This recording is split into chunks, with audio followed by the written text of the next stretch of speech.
నీ వల్లే ఈ రాష్ట్రపు సంక్షేమం సత్యం నిత్యం సఫలం.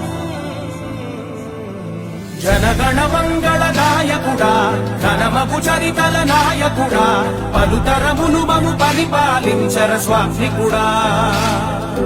నవయుగ మేధో సైనికుడా, సమయము తెలియని సేవకుడా, యువ నవ్యాంధ్రకు ప్రగతిని చూపర సాధకుడా, వైతాళికుడా.